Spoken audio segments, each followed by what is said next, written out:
আর গ্রোয়ারের servicing এর বিষয়ে যেটা বলবো, আমার আরো দুইটা ব্র্যান্ডের সাথে ছিল।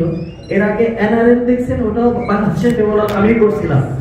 তো এনআরএল এর মার্কেট ডেভেলপটা হয়নি শুধু সার্ভিসিং এর ইসের কারণে। তো যাই হোক, এখন গ্রোয়ারের যে গ্লোবাল ভার্সনের কথা আসছে, এই গ্লোবাল ভার্সনের মাঝখানে একটা লট আমরা একটু ডিফিকাল্টিস পাইছিলাম, সেটা 02 আসছিল।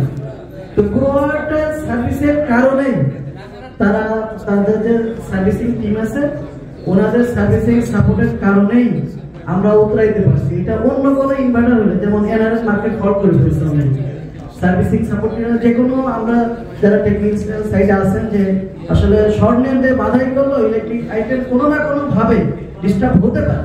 তবে এটা কাস্টমারকেও বুঝতে হবে, আমাদেরকেও সেভাবে একটু বুঝে আগাতে হবে। তো এখন আমাদের আর কোনো সমস্যা নেই, যে সমস্ত ভার্সন আসছে, যেগুলো আসছে খুবই ভালো, এখন একেবারেই 1% প্রবলেম হচ্ছে না। তো আপনারা নিঃসন্দেহে ভালো চ্যানেল থেকে প্রোডাক্ট নেবেন, এটা আমার বিশ্বাস। সবাইকে আবার ধন্যবাদ জানিয়ে আমার কথা শেষ করছি। আসসালামু আলাইকুম। মেহতাউল ভাই, আপনি কিছু বলেন।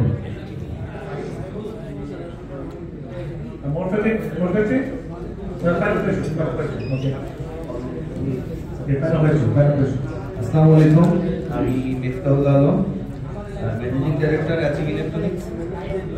আমিও প্রায় অলমোস্ট 2 বছর কাজ করছি। তা আমার কাছে মনে হয় আপনারা যদি একটা জিনিস করতে পারেন, যারা চ্যানেল পার্টনার তার নামগুলো আপনাদের ওপেন করতে পারেন। ওকে, আমরা খুব তাড়াতাড়ি এটা পাবলিকলি, যেমন নোটিশ দিয়েছি, এটা পাবলিকলি প্রকাশ করবো যে আমাদের অমুক অমুক অমুক কোম্পানিগুলো আমাদের অথরাইজ, আপনারা তাদের কাছ থেকে পারচেজ করতে পারবেন। তো আমাদের এখন টি ব্রেক চলছে। আমরা টি ব্রেকের পর আমাদের লাকি ড্র সেশনটা করে মোটামুটি আজকে অনুষ্ঠান তৈরি করবো।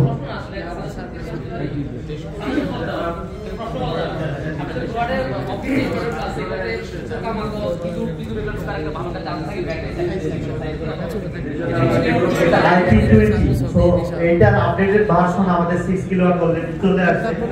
আপনারা 6 কিলোওয়াটটার অলরেডি অনেক আরো updated, so you can move at 6 kilowatt. আমরা ডেভেলপ করছি 6000 ইয়ার্স প্লাস।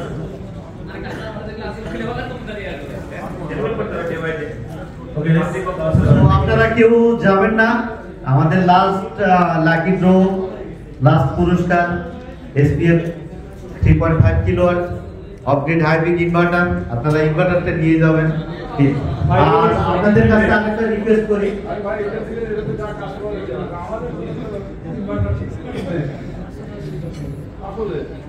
ব্রডের সাথে থাকবেন, ব্রডকে ফোকাস করবেন, ব্রডের সাথে বিজনেস করবেন, এটাই আপনাদের